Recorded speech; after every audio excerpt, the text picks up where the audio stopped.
Dahil tinanggap mo ako, so mula ngayon, o mamaya pagkatapos ng kasal, kung itutuloy ni Judge, kung sakaling ituloy man niya ang kasal, mangako ako na hindi man ikaw ang naunang babae sa buhay ko. Tanging pangako ko ay ikaw ang magiging huli.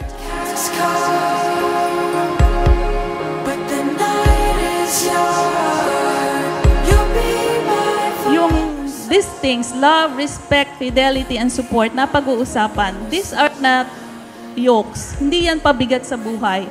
But it is a grace given to those who are joined in marriage. With God's grace and with your own efforts, your marriage will be successful and fruitful. Tandaan nyo, there are no perfect marriage as there are no perfect persons. But your marriage may be successful, fruitful, and joyful. Do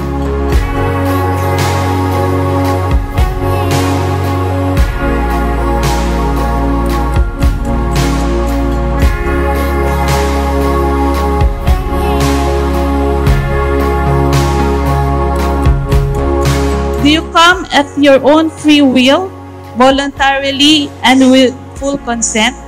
Yes, Your Honor. Carla, did you come here willingly, voluntarily? Yes, Your Honor.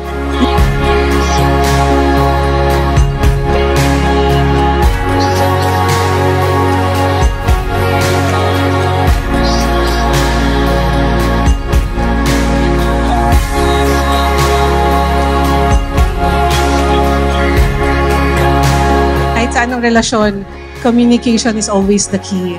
And of course, you always put God in the midst of your relationship. Yun lang yun. And everything would follow.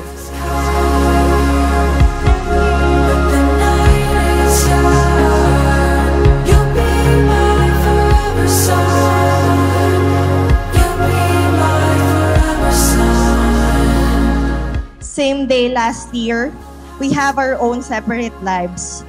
But I guess the universe conspires so we can meet and be together. Who would have thought that in 3 months basic citizen military training at Philippine Air Force, I would meet my long-awaited partner in life? Buti na lang I took the risk.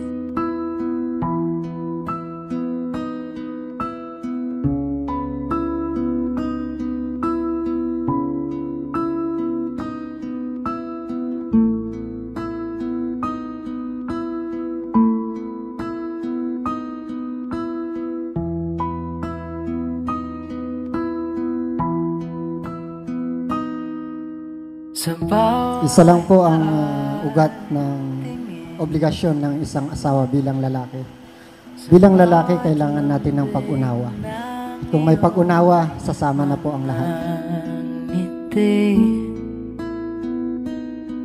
Ikaw lamang ang As a wife, I should submit to my husband. Be one and share the challenges and triumphs together. Ang tahanan at ang aking mundo. This is the thing that I really wanted to impart dito kay Jonard and Carla. So, good luck sa inyong dalawa.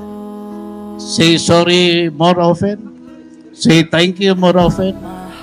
And pag-holding hands mo na kayo pag nagkakamali ang isa.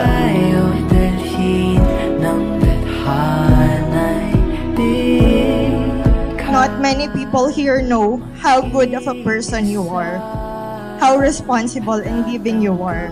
I guess yun yung pinaka-nagustuhan ko sa'yo. Kahit ano pang sabihin nila. Naway, pagpalain tayo ng Panginoon. Naway, hindi lang tayong dalawa ang ipagbaka sa ating buhay. Naway, sama natin ang Panginoon.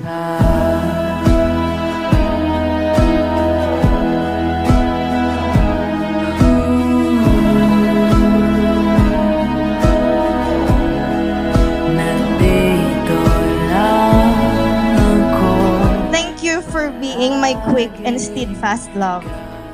my partner in everything, and the one who completes me.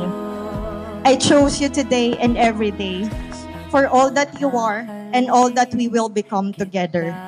With all my heart, I pledge my love and devotion to you, always and forever. Ating dalawa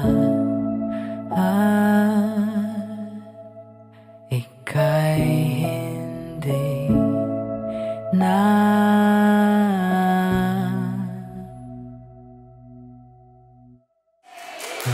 mag-iisa.